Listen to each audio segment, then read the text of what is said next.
Sidang lanjutan kasus suap vonis bebas Gregorius Ronald Tanur yang menyeret mantan pejabat Mahkamah Agung Zara Frikar kembali digelar pada hari ini. Sidang sempat diwarnai perdebatan tajam antara tim penasihat hukum dan ahli dari Jaksa Penuntut Umum. Sidang digelar di Pengadilan Tipikor Jakarta Pusat dengan menghadirkan dua saksi, yakni pengacara dan ahli hukum pidana dari Universitas Jenderal Sudirman, Hipnu Nugroho. Perdebatan sempat terjadi saat pengacara Lisa Rahmat, Andi Syarifuddin, mempertanyakan apakah barang bukti uang tunai hampir 1 triliun rupiah yang ditemukan di kediaman terdakwa Zara Frikar merupakan hasil tindak kejahatan atau sekedar alat bantu kejahatan. Selaku ahli, Hipnu Nugroho menjelaskan bahwa status barang bukti ditentukan oleh korelasinya dengan perbuatan pidana yang dituduhkan. Badan Pusat Statistik mencatat angka pengangguran Indonesia meningkat hingga 7,28 juta orang per Februari 2025. Jumlah tersebut meningkat 82.000 orang atau naik 1,11% dibandingkan Februari tahun lalu. BPS juga mencatat adanya penambahan jumlah angkatan kerja pada awal tahun ini sebanyak 3,67 juta orang. Di lain sisi, BPS juga menyebut ada 145,77 juta orang yang sudah bekerja per Februari 2025. Presiden Prabowo menerima Presiden Senat Kerajaan Kamboja Hun Sen di Istana Kepresidenan Jakarta. Presiden Senat Kerajaan Kamboja Hun Sen tiba di Istana Kepresidenan pukul 11 waktu Indonesia Barat dan disambut pasukan kehormatan istana. Presiden Prabowo menyambut langsung Presiden Senat Hun Sen di pintu Istana Kepresidenan. Selanjutnya Presiden Prabowo dan Presiden Senat Hun Sen saling memperkenalkan delegasi masing-masing. Mereka masuk ke ruang kredensial untuk mengisi buku tamu dan dilanjutkan dengan pertemuan empat mata antara kedua pimpinan negara. Pertemuan kedua negara ini menjadi momentum penting untuk mempererat dan meningkatkan hubungan bilateral Indonesia dan Kamboja serta memperkuat kerjasama di berbagai bidang strategis.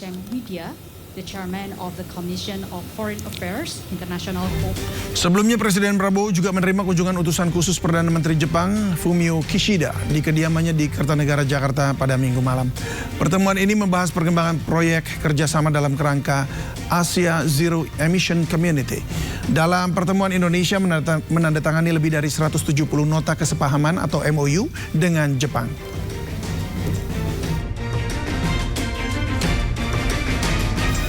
Pemirsa, artis Jonathan Frizzy jadi tersangka penggunaan vape yang mengandung obat keras dan obat keras yang digunakan berasal dari luar negeri.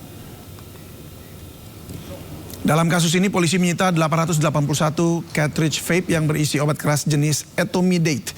Obat keras yang berupa cairan ini harus mendapatkan izin edar karena digunakan dalam kebutuhan medis sebelum tindakan operasi. Penetapan Jonathan Frizzy sebagai tersangka dilakukan polisi setelah melakukan pengembangan dari sejumlah tersangka. 6 tersangka telah ditahan polisi sejak bulan Maret 2025, sementara 1 orang lainnya masih diperiksa polisi. Jonathan Frizzy ditangkap pada Minggu 4 Mei 2025 di kediamannya di Bintaro.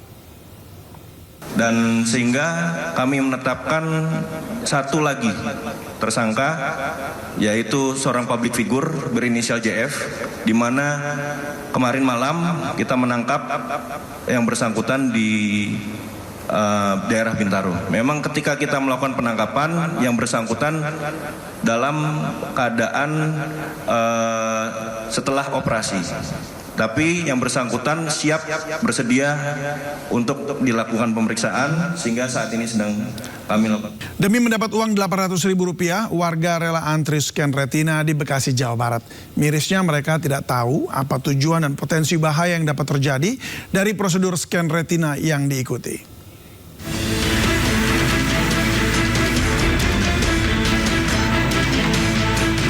Sebuah ruko di Jalan Insinyur Juanda, Bekasi Timur, Kota Bekasi, Jawa Barat diserbu puluhan warga baik tua dan muda. Mereka terlihat antri untuk menunggu giliran. Dari informasi yang dihimpun, para warga ini antri untuk mendapatkan giliran mendaftarkan diri di sebuah aplikasi di mana warga yang sudah menginstal aplikasi di smartphone miliknya dan telah terdaftar akan dilakukan verifikasi dengan cara scan biometrik retina mata. Usai diverifikasi, warga mendapat sejumlah koin yang akan dikonversi ke mata uang rupiah. Sejumlah warga merasa tertarik karena bisa mendapatkan uang sebesar Rp800.000. Mirisnya, mereka bahkan belum memahami untuk apa ke depannya aplikasi ini. Mengidentifikasi dimatain lewat alat lah gitu ya. Terus langsung dapat duit. Iya, Atau ada download lagi gitu-gitu? nggak ada. Nggak ada. Tadi jelasin di dalam, bilang katanya nggak menyangkut data pribadi. Dapat duitnya berapa? Nilai 800.000. Sementara itu pihak operator aplikasi yang ditemui enggan dikonfirmasi. Meskipun menawarkan imbalan yang menarik, fenomena ini menuai kontroversi karena menyangkut isu privasi data biometrik yang sangat sensitif. Masyarakat dihimbau untuk berhati-hati dan memahami syarat serta ketentuan penggunaan aplikasi ini sebelum memberikan data pribadi mereka. Dari Bekasi, Jawa Barat, Rahmat Hidayat, iNews melaporkan. Aksi pengembang aplikasi yang meminta biometrik masyarakat yang sifatnya rahasia sudah mencemaskan warga. Komdigi membekukan izin WorldCoin dan World ID guna menjamin keamanan ruang digital. Pemerintah melalui Kemenkomdigi membekukan sementara operasional tanda daftar penyelenggara sistem elektronik atau TDPSE, WorldCoin dan World ID untuk mencegah potensi risiko terhadap warga. Aplikasi ini dikembangkan Tools for Humanity, bagian dari WorldCoin yang bisa digunakan untuk mengelola uang kripto, menyimpan identitas digital, dan akses World Network. Layanan WorldCoin tercatat menggunakan TDPSE atas nama badan hukum lain, yakni PT Sandina Abadi Nusantara. Selanjutnya, Kemenkomdigi akan memanggil PT Terang Bulan Abadi dan PT Sandina Abadi Nusantara untuk memberi klarifikasi atas dugaan pelanggaran ketentuan penyelenggaraan sistem elektronik. Kemenkomdigi berkomitmen untuk menjamin keamanan ruang digital nasional.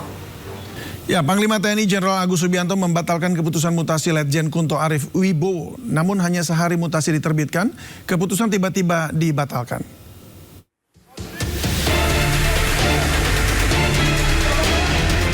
Sebelumnya Panglima Jenderal TNI Agus Subianto rotasi mutasi terhadap 237 perwira tinggi TNI. Letjen Kunto masih memegang jabatan Pangkogap Wilhan I. Dia pun batal digeser menjadi staf khusus Kasat. Kepala Pusat Penerangan TNI Brigjen Kristo Mesianturi mengungkapkan alasan pembatalan mutasi Letjen Kunto dan 6 pati TNI lainnya.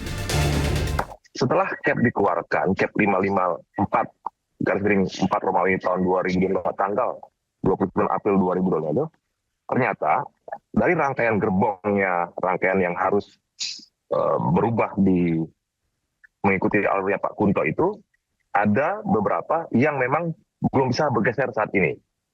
Ya, sehingga diputuskanlah untuk meralat atau menangguhkan rangkaian itu. Dan dikeluarkanlah Kep 554A dari 4 Romawi 2025 tanggal 30 April dengan rangkaian yang lainnya. Jadi kan sidang Wanjakti kan biasanya bersidang itu untuk 3 bulan ke depan. Jadi ada rangkaian-rangkaian yang sudah disiapkan, yang memang harus ada yang pensiun, ada yang harus bergeser. Nah, nanti apabila sudah mendekati harinya, akan kita konfirmasi lagi siapa-siapa yang memang harus bisa bergeser. Nah itu, jadi perubahan ini hanya untuk mengakomodir adanya beberapa pati dalam rangkaian Pak Letjen Kunto itu belum bisa bergeser karena memang ada tugas-tugas yang masih harus diselesaikan oleh mereka dihadapkan dengan perkembangan situasi saat ini. Sebelumnya sejumlah pihak mengaitkan mutasi Letjen Kunto dengan aktivitas ayahnya Tri Sutrisno, Wakil Presiden ke-6 periode 1993 hingga 1998, bersama Forum Purnawirawan TNI Polri agar mengevaluasi Wakil Presiden RI Gibran Rakabuming Raka. Forum Purnawirawan Prajurit TNI ini yang dipimpin Jenderal Purnawirawan TNI ini menyampaikan pernyataan sikap berupa 8 tuntutan, mulai dari kembali Undang-Undang Dasar 45 sebagai tata hukum politik pemerintahan. Kedua, mendukung Asta Cita atau program kerja Kabinet Merah Putih, kemudian mereshuffle Kabinet Merah Putih yang diduga terlibat korupsi hingga mengevaluasi Wakil Presiden Rakabuming Raka. Tim Liputan iNews melaporkan.